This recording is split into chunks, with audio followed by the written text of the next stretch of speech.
18 अगस्त 1945 Taiwan का ताई होकू airport एक जापानी विमान हवा में उड़ता है और कुछ ही पलों में क्रैश हो जाता है। कहा गया नेताजी सुभाष चंद्र बोस उस विमान में सवार थे और उनकी मृत्यु हो गई।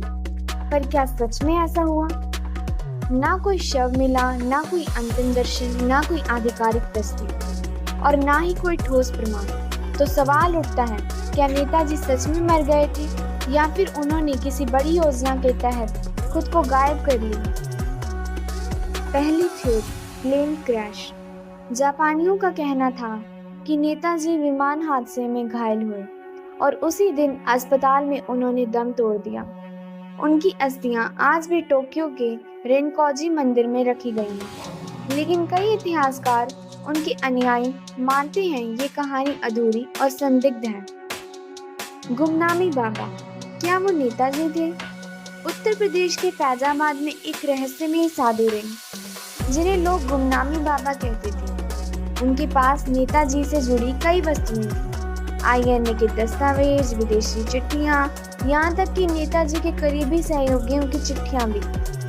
क्या गुमनामी बाबा ही सुभाष चंद्र बोस थे? डीएनए के टेस्ट कराए गए, लेकिन नतीजे आज तक सार्वजनिक रूप से स्पष्ट नहीं हुए।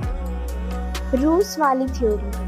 कई रिपोर्ट्स बताती हैं कि नेताजी रूस जाना चाहते थे ताकि सोवियत संघ की मदद से भारत की आज़ादी को नया मोर्चा मिल सके। लेकिन क्या वो वहां पहुंचकर कैद कर लिए गए? क्या पंडित नेहरू को यह जानकारी थी? क्या नेताजी सोवियत जेल में अपनी अंतिम सांस तक बंद रहे? यह एक अनसुलझा रहस्य है। सरकारी जांचें और विवाद। 3 आयोग बने, शाहनवाज कमेटी 1956, खोसला कमीशन 1970 और मुखर्जी कमीशन 1999। मुखर्जी आयोग ने साफ कहा विमान क्रैश नहीं हुआ था और जो अस्थियां टोक्यो में हैं वो नेताजी की नहीं है। पर भारत सरकार ने इस रिपोर्ट को खारिज कर दिया। क्यों? नेताजी का जीवन जितना प्रेरणादायक था उतना ही रहस्यमयी।